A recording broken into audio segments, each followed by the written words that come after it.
የሰይጣን ፈተና ዋናው የመጀመሪያው ከእግዚአብሔር መለየት ነው። የሰይጣን ዋና ተንኮሉ ያለንበትን ነገር ማሰልቸት ነው። ሌላ ማስመኘት፣ ሌላ የተሻለ የሚመስል ማሳየት ነው። ይዋዛ መስሏችኋል ዲያብሎስ? እንደዚህ ብሎ እንኳን ቤተክርስቲያን ውስጥ በሰው ፊት እንዲህ ብሎ መቀመጥ ትዕቢት ነው። ፋርስ፣ ፐርሺያ፣ የዛሬዋ ኢራን በጣም ብዙ ቅዱሳን ሰማዕታትን አፍርታለች። ከታላቁ ሊቀ ሰማዕታት ከቅዱስ ጊዮርጊስ ጀምሮ። ፈጣሪ ተአምር እጅግ ልዩ ነው። ፈጣሪ አትሙች ያላት ነፍስ እንዲህ ነች። ተአምር ከጋሞ ምድር ሰማን።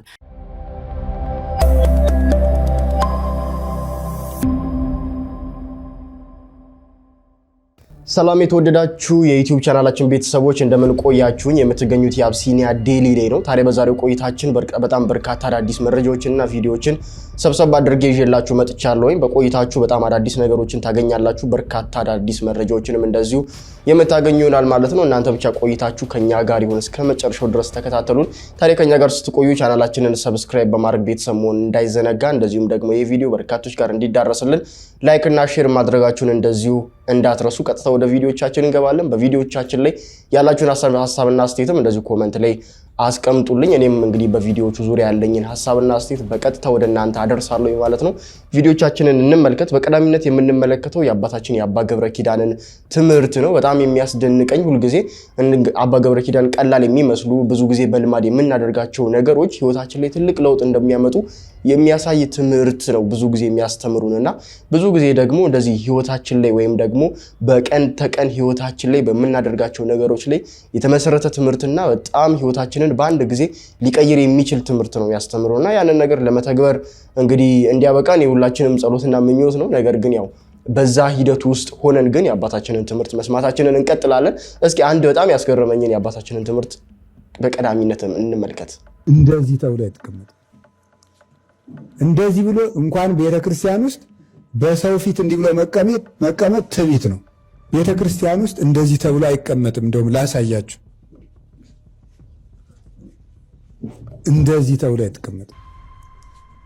እንደዚህ ብሎ እንኳን ቤተክርስቲያን ውስጥ በሰው ፊት እንዲህ ብሎ መቀመጥ ትዕቢት ነው። የተቃውሞ ምልክት ነው። ደግሞ እንደዚህ ማለት ጭራሽ አይታችሁ እንደዚህ ያለ ትዕቢት ነው። እንደዚህ ተብሎ ቤተክርስቲያን ውስጥ አይቀመጥ። ቁጭ ብንል እንኳን እንደዚህ ተብሎ ነው። ያላዩ ልጅ ይባላል። እግርን አሻርቦ መቀመጥ እንደዚህ አድርጎ መቀመጥ ትዕቢት። በሰው ፊት ራሱ እንደዚህ አይደረግም። ይሄ የአሳዳጊ የበደለው ነው የሚባል እንደ አቀማመጥ ሁሉ መማር አለባችሁ ማለት ነው። እንደዚህ ብሎ መቀመጥ ራሱ ሰው ማለት ስናወጋ ነውር ነው። እንደዚህም አይባልም ራሱ እንደዚህ ተብላን በሰው ፊት አይቅትም። የመጨረሻ ትዕቢት ነው። አይደረግም። እንደዚህ የሚቀመጥ እንዲህ ተብሎ ነው። ቤተክርስቲያን ውስጥ በፍጹም አይደረግም። እንደዚህ እግርን እንደዚህ ሁላ ማድረግ እንደዚህ አይታችሁታል። ማሻረብ እግርን ማሻረብ በቃ እንደዚህ ማረግ መጠጋት ወደ ግድግዳው ጠጋ ማለት መቋሚያ መያዝ አይገብ። ቀጥ ብለህ በንጉሥ ክርስቶስ ፊት ቆም ነው።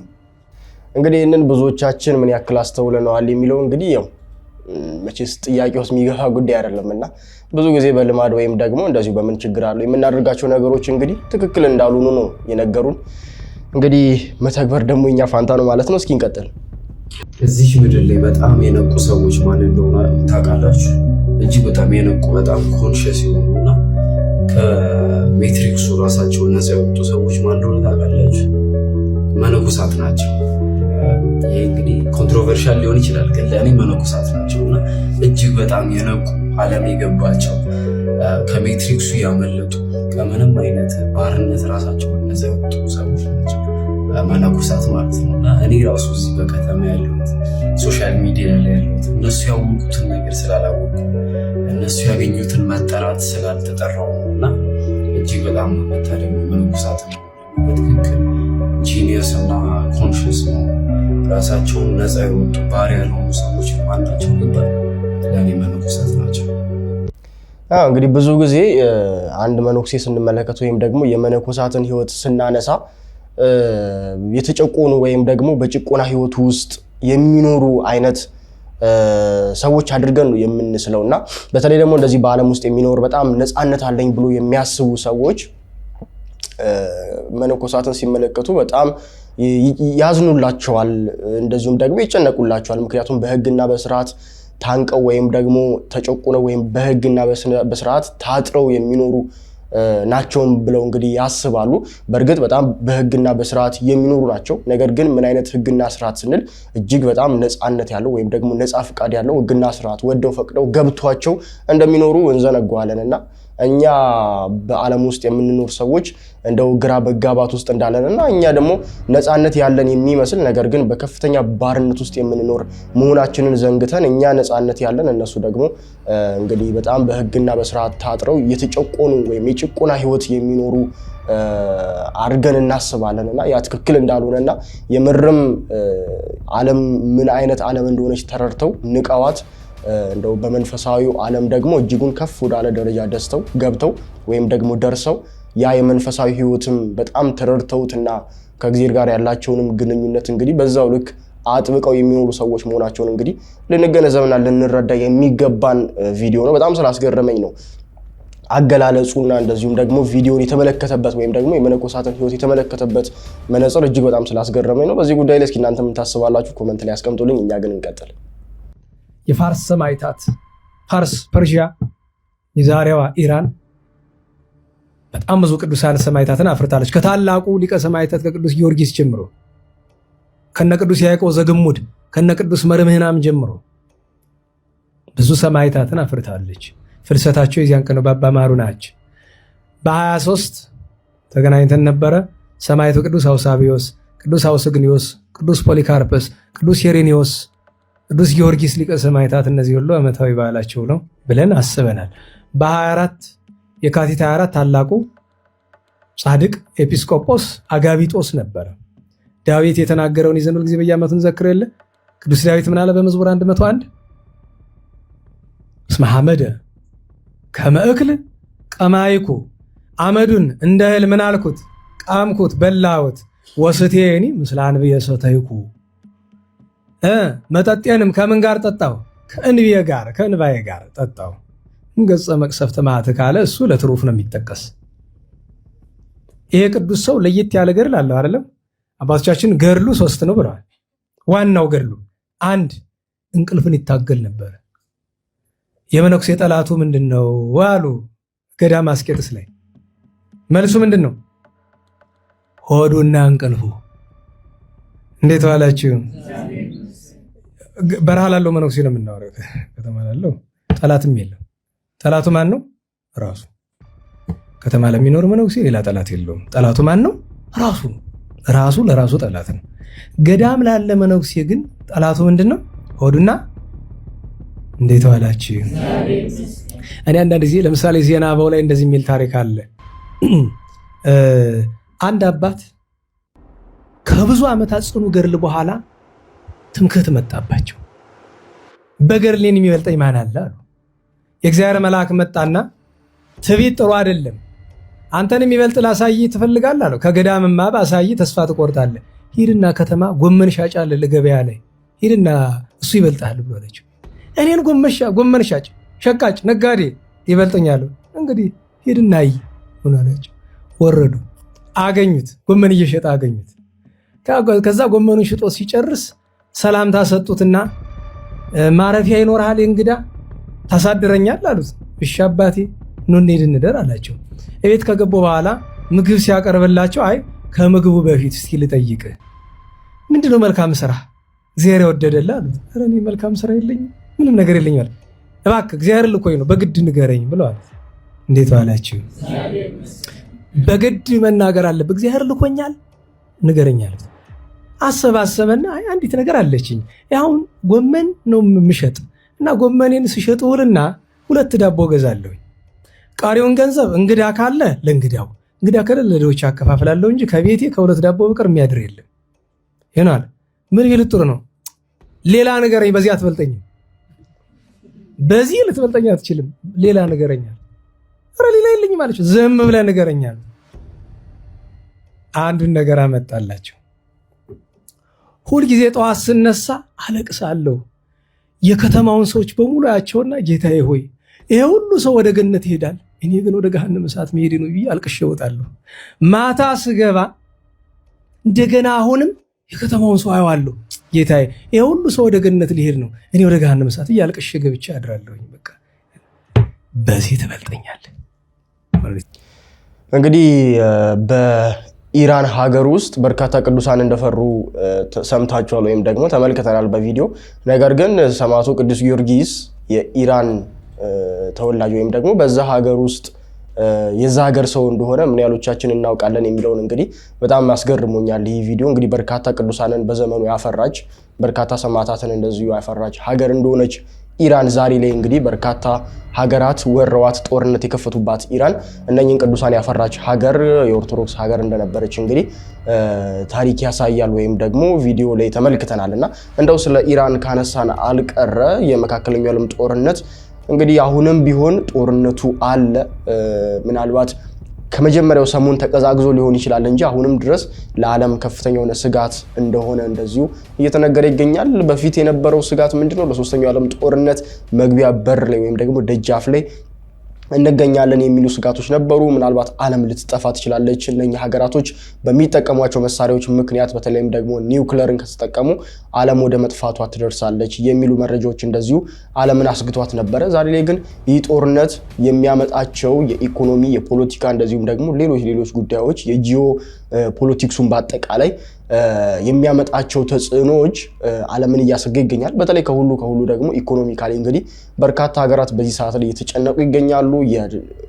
እንግዲህ የፔትሮሊየም ወይም ደግሞ የነዳጅ ዋጋ መጨመር ዓለምን እንደዚሁ አስጨንቋት እንደሚገኝ እንደዚሁ እየሰማን እንገኛለን እና እንደው ስለዚህ ጦርነት ካነሳን አልቀረ አንድ እጅጉን አስገራሚና ከሰሞኑ በጣም ከተመለከትኳቸው ከዚህ ጦርነት ጋር በተያያዘ ከሰሟቸው መረጃዎች ሁሉ ያስገርመኝን እስኪ እንመልከት። የብዙዎች ጥያቄ ነው። ኢራን ሆርሙዝ ሰርጥን ስትዘጋ ምንን ተማምና ነው? ምን ያህል ዓመት ተዘጋጅታበታለች ለዚህ ጦርነት የሚለው ጥያቄ። ይህም አሁንም ማሳያቸው ቪዲዮ መልስ ይሆናቸዋል ብዬ አስባለሁ። ኢራን ለብዙ ዓመት ነበር ስትዘጋጅበት የነበረው። ኢራን የጦር መሳሪያ አምራች ብቻ አልነበረችም፣ ነገር ግን ለተለያዩ ሀገራት የጦር መሳሪያ የምትሸጥ ሀገር ነች። የኢራን የባህር ኃይል በምን አይነት ዝግጅት ውስጥ እንዳለፈና ምን ያህል መሳሪያ እንዳለው የሚያሳይ ቪዲዮ ነው። ተመልከቱ።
እንግዲህ ይህንን ከተመለከቱ በኋላ ነው መሰለኝ ዶናልድ ትራምፕ የአሜሪካው ፕሬዚዳንት ማለት ነው ለዓለም ሀያላን ሀገራት ጥሪ አቅርበዋል። እንግዲህ ዓለም በሙሉ ኢራን ላይ ሊዘምት ይገባል ሲሉ እንደዚሁ ለዓለም ጥሪ አቅርበዋል። ሩሲያንም እንደዚሁ ጠይቀዋል። እንግዲህ ሩሲያን የጠየቁበት ምክንያት ወይም ደግሞ ከሩሲያ ጋር እንደዚህ አይነት ነገር መነሳቱ ኢራንን ትደግፋለች የሚል መረጃ እንደዚሁ እየወጣም እንደሆነ ሰምቼ ነበረ።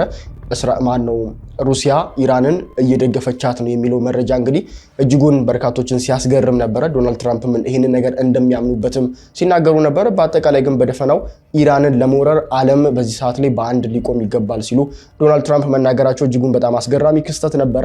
ሌላው ደግሞ ከሰሞኑ ሲወራ የነበረው ከዚህ ጦርነት ጋር በተያያዘ የእስራኤሉ መሪ እንግዲህ መገደላቸው ወይም ደግሞ መሞታቸው ሲነገር ነበረ። ነገር ግን ራሳቸው በሚዲያ በመውጣት እንዳልሞቱና እንደዚሁም ደግሞ እጃቸውን በማሳየት ሞተዋል። እየተመለከትን ያለ ነው ኤአይ ነው ወይም ደግሞ አሻንጉሊት ሮቦት ነው፣ ምክንያቱም የጣታቸውን ቁጥር ተመልከቱ እያሉ እንግዲህ አንዳንድ ቪዲዮዎች እየወጡ ነበረ። ነገር ግን እሳቸው ራሳቸው በመውጣት እንዳልሞቱ በህይወት እንዳሉ ሲናገሩ ነበረ። በተለይም ደግሞ አንድ ያስገረመኝ ከተናገሩት ንግግር መካከል እኔ አልሞትኩኝም፣ ይልቁን ሞቻለሁኝ፣ የሞትኩት ግን ለያዝኩት ቡና ነው ሲሉ እንግዲህ በእጃቸው ይዘውት የነበረው የተደረገውን ቡና በማሳየት እንግዲህ ቀልደው ወይም ደግሞ አፊዘው አልፈዋል ማለት ነው። ይሄ ታዲያ ከሰሞኑ ከዓለም ጦርነት ጋር ወይም ደግሞ ኢራን፣ አሜሪካ፣ እስራኤል እያደረጉት ካለው ጦርነት ጋር በተያያዘ የሰማናቸው አዳዲስ መረጃዎች ናቸው። እስኪ ወደ ቀጣይ ቪዲዮአችን ወይም ደግሞ ወደ ሌላ ቪዲዮአችን እንሻገር። ፈጣሪ ተአምር እጅግ ልዩ ነው። ፈጣሪ አትሙች ያላት ነፍስ እንዲህ ነች። ተአምር ከጋሞ ምድር ሰማን። ከ3 ቀን በኋላ በህይወት ስለተመለሰችው ነፍስ ልንገራችሁ። በጋሞ ዞን በደረሰው አሰቃቂ አደጋ ልባችን በሐዘን ዝሎ በዙሪያችን ጨለማ ብቻ በነገሰበት በዚህ ወቅት ተስፋን ዳግም የሚያለመልም ድንቅ ተአምር ተከሰተ።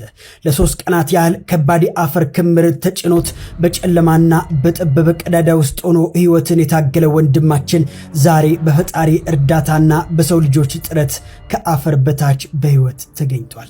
ይህ ክስተት ተራ አጋጣሚ ሳይሆን ተስፋ ካለ ሞትም ይሸነፋል የሚል ታላቅ መልእክት ለሁላችንም ያስተላለፈ ድንቅ አጋጣሚ ሆኖ አልፏል። በአፈር ክምር ውስጥ ሆኖ ጥቂት የመተንፈሻ ቀዳዳ ብቻ ተጠቅሞ ለ72 ሰዓታት መቆየት ከሰው ልጅ አቅም በላይ የሆነ ብርታት ነው። በሐዘን ለደከመው የጋሞ ማህበረሰብ ይህ ሰው መትረፍ ልክ እንደ ንጋት ኮከብ ተስፋን ሰጥቷል። እግዚአብሔር ትረፍ ያላት ነፍስ ተራራ ቢናድባትም ከመቃብር አፋፍ ትመለሳለች። እንግዲህ በመሬት ናዳ ምክንያት በጋሞ አካባቢ በርካታ ዜጎች እንግዲህ አቅመ ደካማ ዜጎች ህይወታቸው እንዳለፈ ሰምተን ነበረ ከሰሞኑ።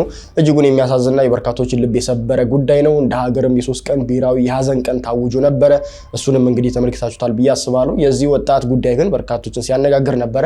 ለ3 ቀናት እንግዲህ በዛ በተራራ ናዳ ውስጥ እንግዲህ በመቆየት ከዛ ውስጥ ተረባርበው ሰዎች አውጥተውት በህይወት ሊተርፍ ችሏል ማለት ነው። በርካታ ንጹሃን በርካታ አቅመ ደካሞች ህይወታቸው በዚህ አደጋ እያለፈ ባለበት በዚህ ሰዓት ላይ በ3 ቀን ሙሉ እንግዲህ በዚህ አፈር ክምር ውስጥ ነፍሱ ከነነፍሱ መገኘቱ እጅጉን በጣም የፈጣሪን ተአምር እንድንመለከት ያደረገን ነው። በዚህ በጋሞ አካባቢ እንግዲህ በርካታ ታዋቂ አርቲስቶች፣ ታዋቂ ግለሰቦች እንደዚሁም ደግሞ የመንግስት ባለስልጣናት ጠቅላይ ሚኒስትሩን ጨምሮ እንግዲህ ወደዛ አካባቢ ሄዶ የመጎብኘት ለቅሶ የመድረስ የማጽናናት የማበርታት ሁኔታን እንግዲህ እየተመለከትን እንገኛለን ማለት ነው። በርካቶችም የገንዘብ የቁሳቁስ ድጋፍ እነኛን ሰዎች ዘላቂ የሆነ መፍትሄ እንዲያገኙ እንግዲህ ርብርብ እያደረጉ ይገኛሉ። እናንተም እንግዲህ ለሞቱት እንግዲህ ነፍሳቸውን እግዚአብሔር እንዲምርልን በመኞታችሁ በጸሎታችሁ እንግዲህ እንድታስቡ እንፈልጋለን። ከዛ በተጨማሪ ደግሞ በአቅም መድረስ የምትችሉ በገንዘብ በቁሳቁስ መርዳት የምትችሉ ወደዛ አካባቢ እንግዲህ በመላክም ሆነ እንደዚሁም ደግሞ በቦታው ድረስ በመሄድ እንግዲህ ልትጎበኟቸው ይገባል ማለት ነው። እኛ ግን መረጃውን በእንደዚህ አይነት መልኩ ወደ እናንተ አድርሰናል። እስኪ በዚህ ጉዳይ ላይ ያላችሁና ሐሳብ አስተያየት እንደዚሁም ደግሞ የማጽናኛ ቃል በዛ አካባቢ ለሚገኙትን ማበረታት ማጽናናት ማገዝ ያስፈልጋልና ያንን እንድታደርጉ እጋብዛችኋለሁ ወይም ደግሞ ጥሪን አቀርባለሁ ማለት ነው። እንቀጥል እስኪ። የሰይጣን ፈተና ዋናው የመጀመሪያው ከእግዚአብሔር መለየት ነው። የሆኑ ጉድለቶቻችንን መግቢያ አድርጎ ያው እግዚአብሔር አልደረሰልኝ የራስን መንገድ ሂድ፣ እድልን ሞክር፣ በሚያዋጣ መንገድ ሂድ፣ እግዚአብሔር ያልካጉላት ቸገር ነው። ይሄ የሰይጣን የመጀመሪያው ፈተና። ያሉ ጉድለቶቻችንን ሰይጣን ይጠቀም። በትዳር ዙሪያ ያሉ ችግሮችን ይጠቀማል። ትዳር ኖሮ ደግሞ በልጅ ዙሪያ ችግር ካለ ይጠቀማል። በስራ ዙሪያ ያሉ ችግሮች ካሉ ይጠቀማል። በጤና ዙሪያ ያለ ችግር ካለ ይጠቀማል። አንተ እግዚአብሔር ልጅ ትላለህ፣ ይሄን ያሉ እየታመሽ ወይ ትዳር የለ ወይ ትዳር የለሽ ወይ ትዳር ኖሮ ልጅ ወዘተርፈ እስከ መቼ ነው እግዚአብሔር ማየ ያንተ ክርስትና አንቺ ክርስትና እስቲ ምን ጠቀመ? ሰዋት በቃ ሌላ ሞክር።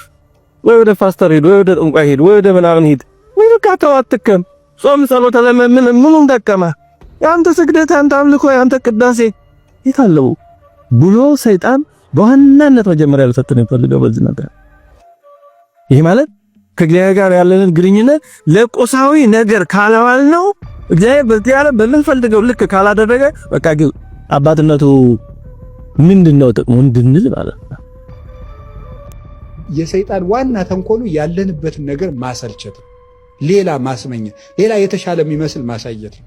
ይዋዛ መስሏቸዋል ዲያብሎስ እና ተጨማሪ ነገር የያዙትን አስለቅቆ ተጨማሪ ነገር ማስመኘት የማን ተንኮል ነው? የሰይጣን ተንኮል ነው። እንድታውቁበት ያስፈልጋል። የያዝናትን ነገር መጀመሪያ መጨረስ ያስፈጽመን መድኃኔዓለም። ስለዚህ የሚያስፈልገን ምንድነው? መጽናት።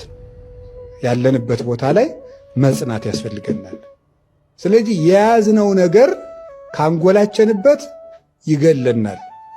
አጥብቀን ግን እንያዘው። ከያዝነው ላይ ቀር አጥብቀን እንያዘው። ቢመቸንም ባይመቸንም እንዲያ ይሆን እንደሆነ ፍሬ እናፈራለን። እግዚአብሔር ሆይ በሉ ፍሬ ለማፍራት አብቃኝ። እግዚአብሔር ፍሬ ለማፍራት ያብቃል። ውድ ቤተሰቦች እንግዲህ የዛሬው ቪዲዮቻችንና መረጃዎቻችን ወቅታዊ፣ አነጋጋሪ፣ ሀገራዊ፣ ዓለም አቀፋዊ መረጃዎቻችንና ቪዲዮቻችን እነኝን ይመስላሉ። እንግዲህ በቪዲዮቻችን በቆይታችሁ ደስ እንደተሰኛችሁ አዳዲስ ነገሮች እንዳገኛችሁ ተስፋ አደርጋለሁ። እንግዲህ በእንደነዚህ አይነት ቪዲዮዎች ዳግም የምመለስ ይሆናል አዳዲስ መረጃዎችን ይዤ ማለት ነው። እናንተ የተመለከታችሁት ቪዲዮ በርካቶች ጋር እንዲዳረስ እናንተ ያተረፋችሁበትን ሌሎች ተመልክተው እንዲያተርፉበት ላይክ እና ሼር ማድረግ እንደዚሁ እንዳይዘነጋ ለወዳጅ ዘመዶቻችሁ አጋሩ። እኔ ግን በቀጣይ ቪዲዮ እስከምመለስ ድረስ ለዛሬው እዚህ ጋር ለማብቃት ወደድኩኝ። ቸር ቆዩልኝ።